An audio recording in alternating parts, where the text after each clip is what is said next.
This is a Live Light production and you're listening to Charl Botha.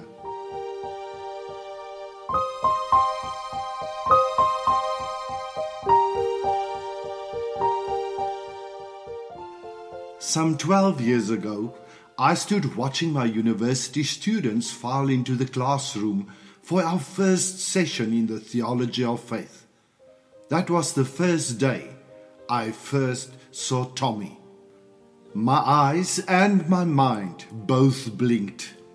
He was combing his long flaxen hair, which hung 6 inches below his shoulders. It was the first time I had ever seen a boy with hair that long. I guess it was just coming into fashion then. I know in my mind that it isn't what's on your head, but what's in it that counts.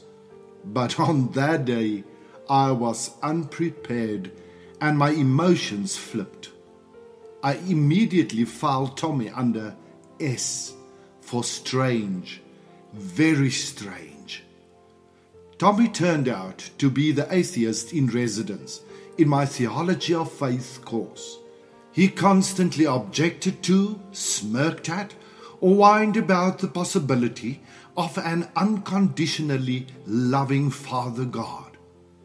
We lived with each other in relative peace for 1 semester, although I admit he was for me at times a serious pain in the back pew.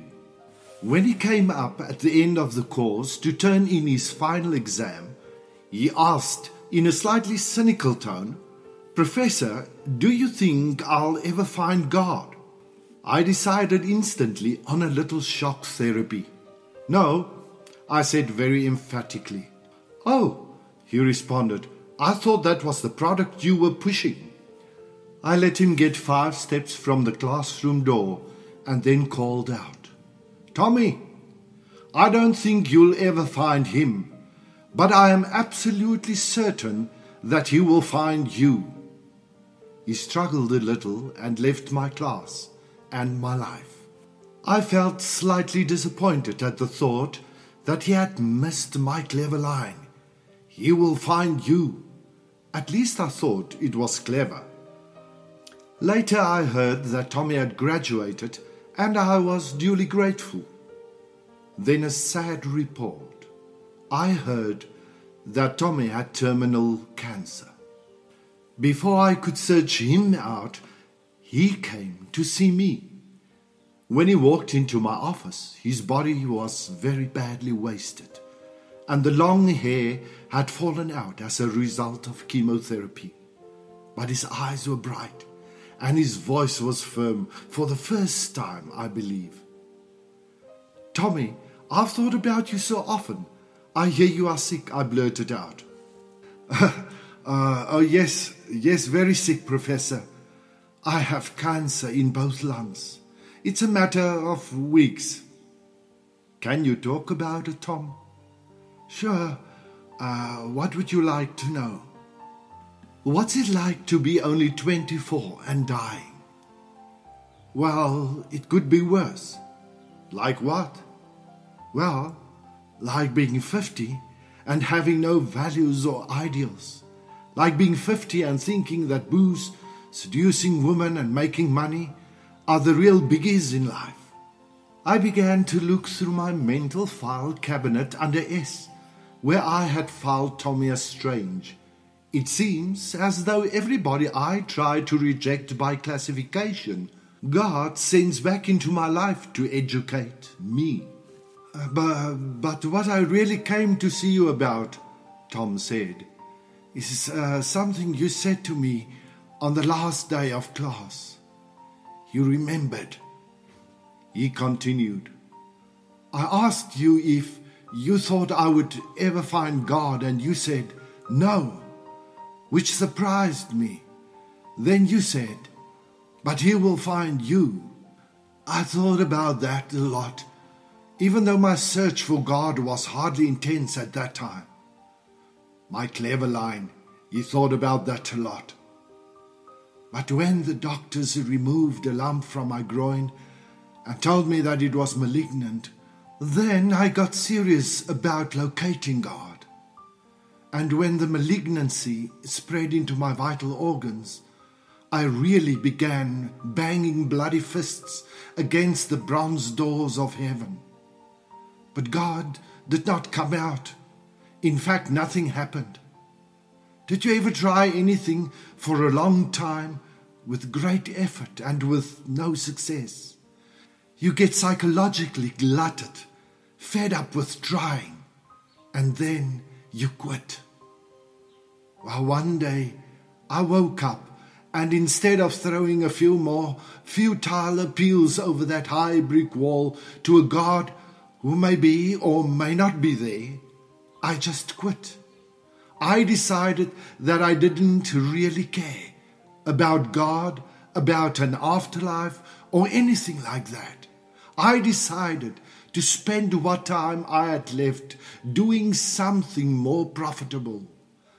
I thought about you and your class, and I remembered something else you had said. The essential sadness is to go through life without loving. But it would be almost equal sad to go through life and leave this world without ever telling those you loved that you had loved them. So I began with the hardest one, my dad. He was reading the newspaper when I approached him. Dad, guess what? He asked without lowering the newspaper. Dad, I would like to talk with you. Well, talk. I mean, it's really important. The newspaper came down 3 slow inches. What's it? Dad, I love you. I just wanted you to know that. Tom smiled at me and said with obvious satisfaction, as though he felt a warm and secret joy flowing inside of him. The newspaper fluttered to the floor. Then my father did 2 things I could never remember him ever doing before. He cried and he hugged me. And we talked all night, even though he had to go to work the next morning. I felt so good to be close to my father, to see his tears, to feel his hug, to hear him say that he loved me. It was easier with my mother and little brother. They cried with me too, and we hugged each other and started saying real nice things to each other. We shared the things we had been keeping secret for so many years. I was only sorry about one thing, that I had waited so long. Here I was just beginning to open up to all the people I had actually been close to. Then one day I turned around and God was there. He didn't come to me when I pleaded with him. I guess I was like an animal trainer holding out a hoop. Come on, jump through, come on. I'll give you 3 days, 3 weeks. Apparently, God does things in his own way and at his own hour. But the important thing is that he was there. He found me. You were right. He found me even after I stopped looking for him. Oh, Tommy, I practically gasped. I think you are saying something very important and much more universal than you realize. To me at least, you are saying that the surest way to find God is not to make him a private possession, a problem solver, or an instant consolation in time of need, but rather by opening up to love. You know, the Apostle John said that. He said, God is love, and anyone who lives in love is living with God, and God is living in him. Tom, could I ask you a favor? You know, when I had you in class, you were a real pain, but you can make it all up to me now. would you come into my present Theology of Faith course and tell them what you have just told me? If I told them the same thing, it wouldn't be half as effective as if you were to tell them. I was ready for you, but I don't know if I'm ready for your class. Tom, think about it. If and when you are ready, give me a call. In a few days, Tommy called, said he was ready for the class, that he wanted to do that for God and for me. So we scheduled a date. However, he never made it. He had another appointment, far more important than the one with me and my class. Of course, his life was not really ended by his death, only changed. He made the great step from faith into vision. He found a life far more beautiful than the eye of man has ever seen, or the ear of man has ever heard, or the mind of man has ever imagined. Before he died, we talked one last time. I'm not going to make it to your class, he said. I know, Tom. Will you tell them for me?